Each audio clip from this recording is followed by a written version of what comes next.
আচ্ছা, আপনারা কি কেউ জানেন খ্রিস্টানরা ঈসা আলাইহিস সালামের ব্যাপারে কি বলে? ওনারা ঈসা আলাইহিস সালামকে বলে আল্লাহর ছেলে, দ্য সান অফ গড।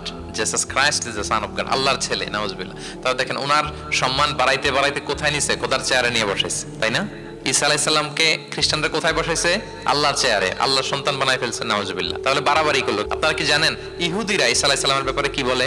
তারা ঈসা আলাইহিস সালামকে ওয়ালাদু জিনা বলে, বাস্টার্ড বলে, নাউজুবিল্লাহ। জিনার সন্তান মানে জারদ সন্তান বলে আল্লাহর এই নবীকে ইহুদিরা। তাহলে ওনাকে অপমান করতে করতে ছাড়াছাড়ি, যেটা নামাতে নামাতে কত নিচে নামাইছে দেখছেন? এক ধর্ম ওনারে উঠাতে উঠাতে আল্লাহর চেয়ারে, আর এক ধর্ম ওনারে নামাতে নামাতে জমিনের নিচে। আমরা কি বলি ঈসা আলাইহিস সালামের ব্যাপারে? দেখেন, আমরা বলি ঈসা আলাইহিস সালাম হচ্ছে আব্দুল্লাহি ওয়া রাসূলুহু, তিনি আল্লাহর বান্দা এবং আল্লাহর রাসূল। আল্লাহর বান্দা বলার মধ্য দিয়ে আমরা খ্রিস্টানকে রিফিউট করি, খ্রিস্টান কমিউনিটিকে, তোমরা যে আল্লাহর চেয়ারে নিয়ে বসাইছো এটা ভুল, ওইখানে না, আরো নিচে নামাইতে হবে। উনি আল্লাহর বান্দা আর রাসূলুহু, সম্মানিত রাসূল বলে আমরা ইহুদিদেরকে রিফিউট করি। তাদের জবাব দেই যে না, তোমরা একজন নবীকে যে অপমান করে বলেছো উনি বাস্টার্ড, না, উনি রাসূলুহু, আল্লাহর প্রেরিত রাসূল, এই বলে ওনার সম্মানকে আমরা উপরে উঠাই। তাহলে একদল নিছিল ওইদিকে, ওইখান থেকে নিচে নামায় নিয়ে আসি, একদল মাটির নিচে ঢুকাই দিছে, ওইখান থেকে উপরে উঠাই নিয়ে আসি। তাহলে আমরা মাঝামাঝি থাকি। সুবহানাল্লাহ পড়বেন না? ঈসা আলাইহিস সালামের ব্যাপারে আমাদের আকীদা হচ্ছে মানহাজুল ওয়াসাতিয়্যাতি ওয়াল ইতিদাল, আমরা মাঝামাঝি থাকি। আচ্ছা, আমাদের যে বোনদের পিরিয়ড হয় প্রতি মাসে, মেনস্ট্রুয়েশনাল পিরিয়ড হয়, খ্রিস্টানরা কি করে জানেন?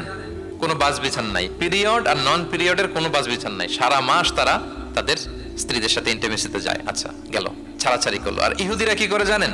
ইহুদিরা বোনদের যখন পিরিয়ড হয় স্ত্রীদের, তখন স্ত্রীদের সাথে কোনো কথাবার্তা, স্পর্শ কিছুই করে না, এদেরকে ঘর থেকে বের করে দেয়। তাদের আলাদা একটা ঘর থাকে, যে 5 দিন 7 দিন বোনদের পিরিয়ড হয়, ওই বাসায় থাকে, ওই রুমে, পিরিয়ড ভালো হয়ে যাবে, এরপর আমার এখানে আসবে। দেখেন, একদল করছে বাড়াবাড়ি, আরেক দল ছাড়াছাড়ি। কিন্তু ইসলামের কত সুমহান বিধান, কত সুমহান বিধান! পিরিয়ড চলাকালীন সব করা যাবে, কিন্তু ফাইনাল ইন্টিমেসি ছাড়া, আরবিতে যেটাকে বলে আল জিমা, এটা ছাড়া। তাহলে দেখেন, এই যে ঈসা আলাইহিস সালাম এবং এই যে বোনদের পিরিয়ডের যে বিধান, এক্ষেত্রে আমাদের ভারসাম্যপূর্ণ বিধান ফুটে ওঠে, যেটাকে বলে ব্যালেন্সড অ্যাপ্রোচ অফ ইসলাম, ইসলামের ভারসাম্যপূর্ণ বিধান। ইসলামের এই ব্যালেন্সড অ্যাপ্রোচ যখন অমুসলিমরা দেখে, তারা ইসলামের প্রতি আকৃষ্ট হয়ে যায়। আলহামদুলিল্লাহ।